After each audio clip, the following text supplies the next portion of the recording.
From the studios of TV Grace International, here are the ineffable words of God. The gospel of grace on the lips of the man Christ Jesus.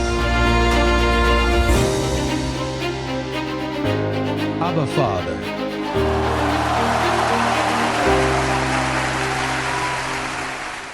हर आध्यात्मिक आशीर्वाद से धन्य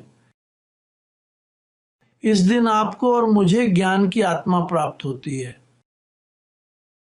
और ज्ञान को समझना वह रहस्य जो छिपा हुआ था, लेकिन अब इसका खुलासा हमारे सामने हो गया है। हम में से उन लोगों के लिए जिनके पास मसीह का मन है। पिछले सप्ताह हम पढ़ रहे थे इफिसियों 1:9 जो कहता है कि उसने हमें अपनी इच्छा का रहस्य बताया, और आज हम उन रहस्यों में से एक के बारे में बात करने जा रहे हैं जो है पूरे मंत्रालय में इसे समझना बहुत जरूरी है। आइए रोमियो अध्याय 7 से आरंभ करें। श्लोक 1। यह बहुत रुचिपूर्ण है। यहां एक कुंजी है। हमने इस बारे में पहले भी बात की है, लेकिन इसे समझना कितना महत्वपूर्ण है। कहते हैं यह विवाह से ली गई एक उपमा है। वह कहता है, हे भाइयों, क्या तुम नहीं जानते, क्योंकि मैं व्यवस्था के जानने वालों से बातें करता हूं, कि कानून मनुष्य पर तब तक शासन करता है जब तक वह जीवित है। रोम में एक समुदाय जिसने उपेक्षा की, अर्थात वे यीशु मसीह की मृत्यु के अर्थ से अनभिज्ञ थे, तो वे इस अज्ञान अवस्था में कैसे थे? पौलुस ने उनसे कहा, क्या तुम नहीं जानते कि जब तक मनुष्य जीवित है तब तक व्यवस्था उस पर शासन करती है, जबकि वह जीवित है। परंतु यदि वह मनुष्य मर जाए तो कानून मरे हुए मनुष्य के साथ व्यवहार नहीं कर सकता। इसीलिए जब पौलुस कहता है तुम मसीह के साथ मर गए, या जैसा कि कुरिन्थियों के दूसरे पत्र 5 श्लोक 14 में कहा गया है, वह कहते हैं मसीह का प्रेम हमें यह सोचने के लिए बाध्य करता है कि यदि एक मर गया तो सब मर गए। दूसरे शब्दों में हमें मृत स्थिति भी दी गई है। इसलिए यदि हम मर चुके हैं तो कानून हम पर शासन नहीं कर सकता।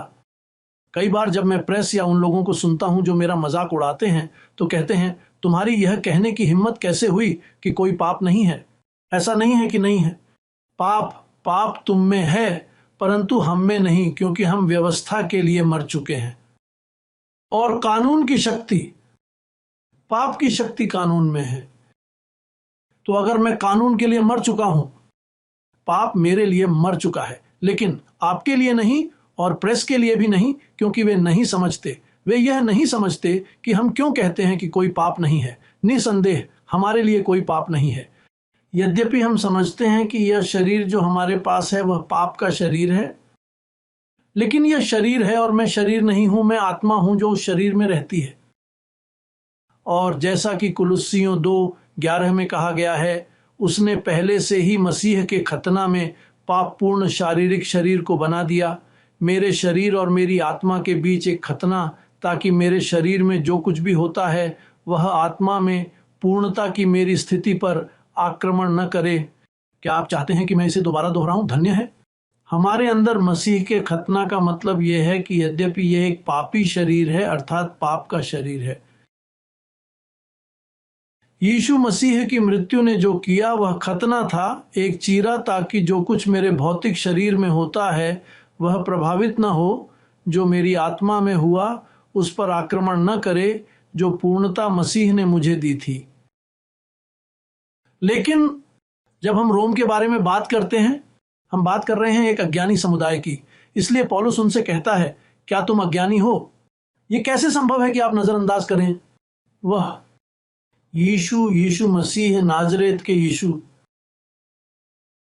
क्या वह चर्च के पति की तरह है? इसलिए प्रकाशित वाक्य में मेमने के विवाह की बात करते हुए कहा गया है, और फिर जब मसीह मर जाता है तो मेमने का विवाह होता है। चर्च विवाह करता है लेकिन किसी और के साथ, उस व्यक्ति के साथ जो पुनर्जीवित हो गया था। यह अज्ञान 2000 वर्षों तक धर्म त्याग लाया है सच्चे ईसाई विश्वास का। उदाहरण के लिए हम रोमन समुदायों के साथ काम कर रहे हैं। वास्तव में कभी कभी उनके दरवाजों पर लिखा होता है हम कैथोलिक, एपोस्टोलिक और रोमन हैं, और यदि वे आपको बताते हैं कि वे रोमन हैं, देखना क्रूस पर जो कुछ हुआ उससे वह अनभिज्ञ है। वह कैलवरी को महत्व नहीं देता, वह नहीं समझता, वह इसे एक कहानी के रूप में देखता है, एक धार्मिक कार्टून के रूप में। जो वहां हुआ था वह महत्व को नजरअंदाज करता है। इसीलिए अगले श्लोक में यह कहा गया है, श्लोक 2 में यह कहा गया है, क्योंकि पत्नी अपने पति के जीवित रहते तक कानून के अधीन रहती है, परंतु यदि उसका पति मर जाए तो वह पति की व्यवस्था से मुक्त हो जाती है। इसलिए यदि वह अपने पति के जीवन काल के दौरान किसी अन्य पुरुष से जुड़ जाती है तो उसे व्यभिचारिणी कहा जाएगा, परंतु यदि उसका पति मर जाए तो वह उस व्यवस्था से मुक्त है, यहां तक कि यदि वह दूसरे पति से मिल जाए। लेकिन पॉल स्वयं विवाह के बारे में बात नहीं कर रहा है। वह जो दे रहा है वह एक उदाहरण है, यह विवाह का एक सादृश्य है। फिर वह कहता है, वैसे ही हे मेरे भाइयों, तुम भी मसीह की देह के द्वारा व्यवस्था के लिए मर गए। दूसरे शब्दों में, यीशु का शरीर हमें कानून के लिए मृत बनाने के लिए आया था, ताकि पाप आप पर हावी ना हो सके, ताकि तुम दूसरे के हो जाओ जो मरे हुओं में से जी उठा, और हम परमेश्वर के लिए फल ला सकें। इसलिए ये एक रहस्य है जिसे मैं राष्ट्रों को समझाना चाहता हूं, और तुम्हारी नादानी के कारण समझाना मुश्किल हो गया है। वे कानून की भी अनदेखी करते हैं। वे कानूनविद हैं लेकिन वे कानून की अनदेखी करते हैं, क्योंकि यहां पौलुस कहता है, क्या तुम अज्ञानी हो? और इस मामले में कानून जानने वालों से बात की। उस समय के लिए वे सभी तथाकथित ईसाई समुदाय। इसलिए बात यह है कि आइए कारण देखें, यह स्थिति क्यों दुनिया भर में मौजूद है। आइए यशायाह में देखें, यशायाह अध्याय 25 में श्लोक 7 में एक भविष्यवाणी है। ऐसा कहा गया है 25:7 वह कहता है, और वह इस पहाड़ पर उस आवरण को नष्ट कर देगा जिससे सब नगर ढके हुए हैं, और वह पर्दा जो सबको घेरे हुए है। राष्ट्र, वह पर्दा जो सभी राष्ट्रों को घेरे हुए है।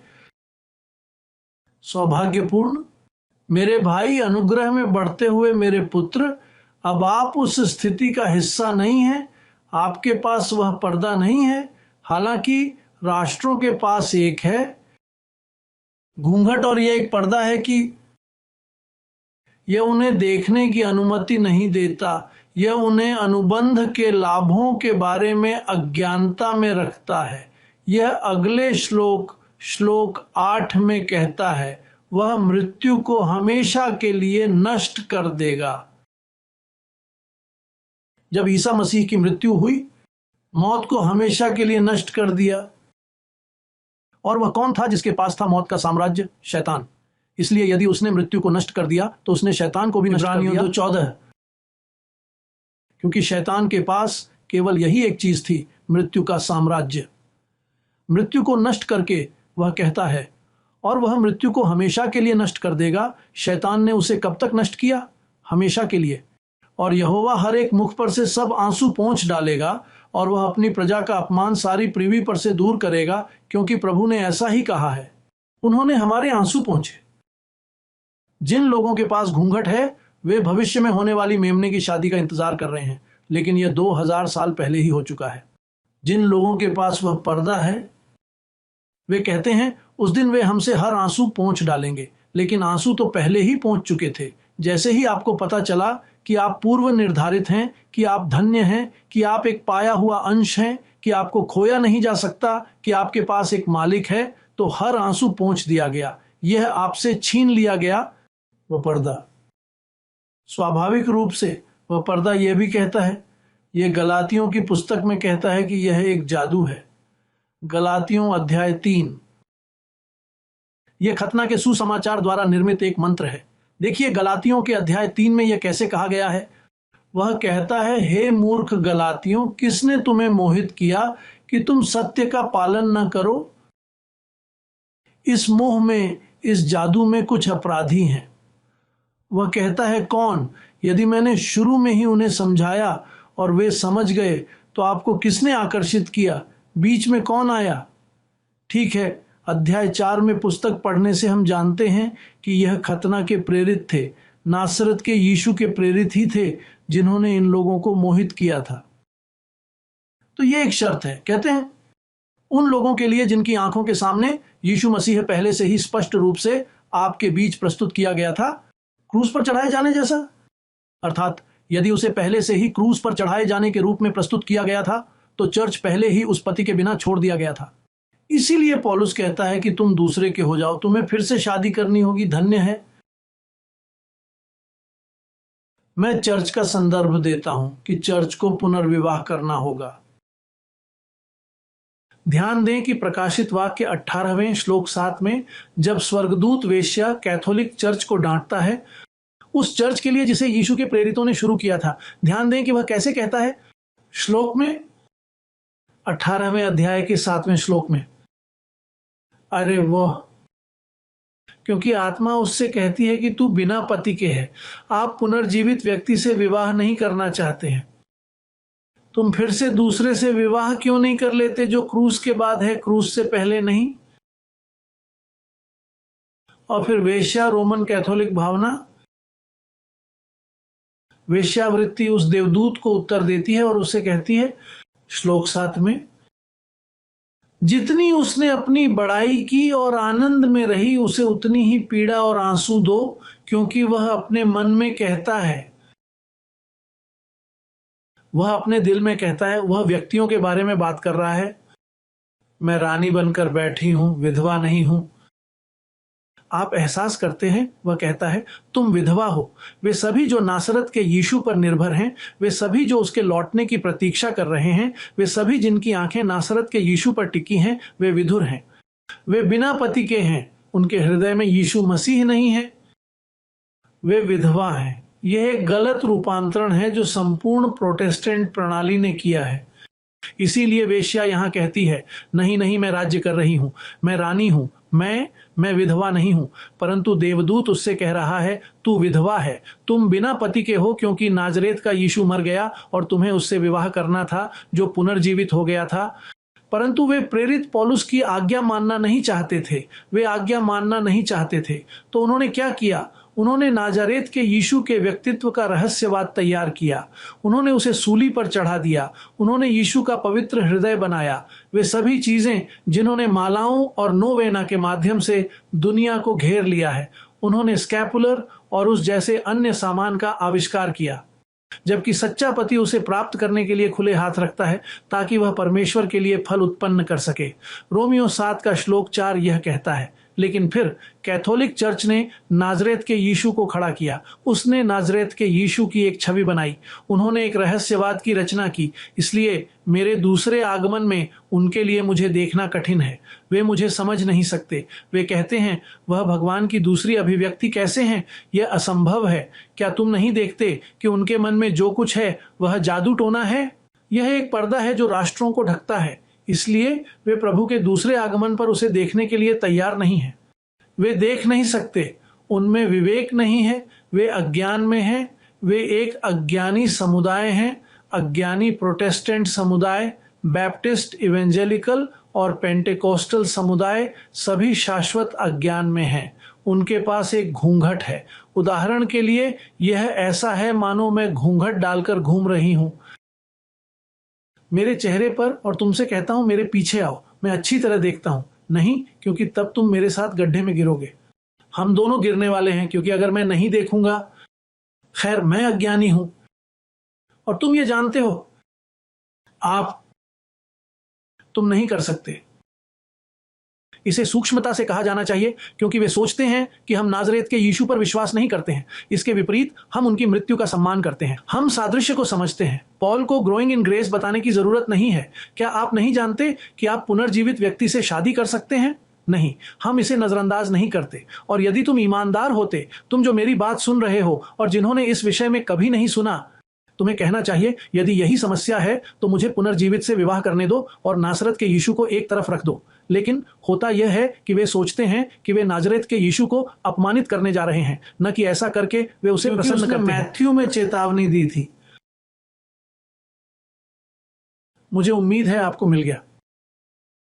यहां इतनी जल्दी मैथ्यू में उन्होंने चेतावनी दी, उससे जो कोई उस पर दृष्टि करेगा। देखना, ये मैथ्यू अध्याय के 21वें श्लोक में कहा गया है। 43, चलो 42 भी चलते हैं। यह कहता है, यीशु ने उनसे कहा, क्या तुमने पवित्र शास्त्र में कभी नहीं पढ़ा कि जिस पत्थर को राजमिस्त्रियों ने निकम्मा ठहराया था वह कोने का सिरा हो गया। प्रभु ने यह किया है और यह हमारी दृष्टि में अद्भुत बात है। इसीलिए मैं तुमसे कहता हूं कि परमेश्वर का राज्य तुमसे अर्थात यहूदियों से छीन लिया जाएगा और उसका फल उत्पन्न करने वाले लोगों अर्थात अन्य जातियों को दे दिया जाएगा। जो कोई इस पत्थर पर गिरेगा वह टुकड़े टुकड़े हो जाएगा और जिस पर यह गिरेगा वह टुकड़े टुकड़े हो जाएगा। जो भी इस पत्थर पर गिरता है वह पत्थर एक आशीर्वाद है जब आप उसे पुनर्जीवित देखते हैं, जब आप उसे कोने के मुखिया के रूप में देखते हैं। लेकिन यदि आप उसे 33 साल की उम्र में देखते हैं, यह तुम्हें तोड़ देता है और तुम्हें तोड़ देता है। इसीलिए हम एक टूटी हुई ढहती हुई धार्मिक व्यवस्था को देख रहे हैं। वे यह भी नहीं जानते कि वे क्या मानते हैं। उनके पास हजारों अलग अलग सिद्धांत हैं। वे निरंतर भ्रम में हैं। समझ में नहीं आता। आपस में भिन्न धन्य, क्योंकि उनकी दृष्टि यीशु नासरत पर टिकी है। आप चाहकर भी इस पर अपनी नजरें नहीं डाल सकते। मैं समझता हूं कि उसने क्रूस पर हमारे लिए जो किया उसके लिए हम उससे प्यार करते हैं, लेकिन उसका सम्मान करने के लिए वह जो चाहता है वह हमें पुनर्जीवित होने के बाद उस दूसरी अभिव्यक्ति की ओर निर्देशित करना है। यह एक उपग्रह शटल की तरह है जो चंद्रमा पर भेजता है। वह शुरू होता है लेकिन फिर शटल अपना कार्य पूरा करता है और समुद्र में गिर जाता है। फिर उपग्रह आगे बढ़ता है और चंद्रमा तक पहुंचता है। यही महत्वपूर्ण है। शटल भी महत्वपूर्ण है, लेकिन इसे गायब होना होगा ताकि दूसरा उठ सके और अपना उद्देश्य पूरा कर सके। तब नाजरेत के यीशु ने अपना काम किया। वह मर गया, शैतान को नष्ट किया, पाप को दूर किया। उसने तुम्हें बचाया, उसने तुम्हें आजाद किया, उसने तुम्हारे लिए एक नया रास्ता खोला। पुराना रास्ता या पुराना रास्ता नहीं, बल्कि तुम्हारे चलने के लिए एक नया रास्ता। क्योंकि धन्य, यदि आप इन शब्दों को नहीं समझते हैं, यकीन मानिए आपके पास पर्दा है। पद, तुम टूट गए हो, तुम कष्ट भोग रहे हो। आप एक समुदाय से हैं जिसे धोखा दिया गया है, झूठे धर्म के लिए, राष्ट्रों के पर्दे के लिए। इसलिए आप हर बात को नजरअंदाज कर देते हैं। रोमियो का कहना है कि जो आत्मा उसने हम में डाली है, चिल्लाओ अब्बा पापा। लेकिन आप हल्लेलुया कहते रहते हैं क्योंकि आप नजरअंदाज करते हैं। तुम्हें नहीं पता कि तुम्हारे साथ क्या हुआ। आप नहीं जानते। आप नहीं जानते कि आपके साथ क्या होने वाला है, क्योंकि आपने पुनर्जीवित की महिमा का अनुभव नहीं किया है। यहां एक आखिरी कविता है जिसका मैं उपयोग करना चाहता था। ये रोमियो 8:10 है। आइए इसे पढ़ें इस सम्मेलन को समाप्त करने के लिए। रोमियो 8:10।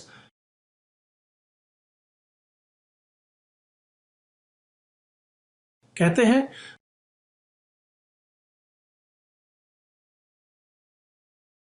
परंतु यदि मसीह तुम में है, इसके बगल में नहीं, आप में शरीर वह सचमुच पाप के कारण मर गया है। यह पापमय शरीर पाप के कारण मर गया है, परंतु आत्मा धर्म के कारण जीवित है। अब यह सुनो, और यदि उसका आत्मा जिसने यीशु को मरे हुओं में से जिलाया तुम में बसता है। जब आप पुनर्जीवित व्यक्ति से विवाह करेंगे तो वह आप में वास करेगा। जब तक आप नासरत में यीशु के साथ रहेंगे, आपके लिए परिवर्तन की कोई गारंटी नहीं है। लेकिन अगर वह आत्मा जिसने यीशु को मरे हुओं में से जिलाया, वह तुम में वास करता है। कहते हैं, जिसने मसीह यीशु को मरे हुओं में से जिलाया, वह अपने आत्मा के द्वारा जो तुम में वास करता है, तुम्हारे नश्वर शरीरों को भी जीवन देगा। वह तेज हो जाएगा। नश्वर शरीर, यह शरीर भ्रष्टाचार में है। कुछ खूबसूरत वादे हैं, लेकिन जब तक परिवर्तन नहीं होता तो हम जीते हैं लिखित सत्य में और झूठ में। एहसास का दैनिक विचारों में जो शरीर हमारे सामने लाता है, लेकिन आप आत्मा के दृढ़ आधार के रूप में स्थापित हैं। जो कुछ लिखा गया है उसमें आप स्थिर हैं, उस नींव में जिसे प्रेरित पौलुस ने हमें छोड़ा था। और अंत में रोमियो 6:14 में यह कहता है, क्योंकि पाप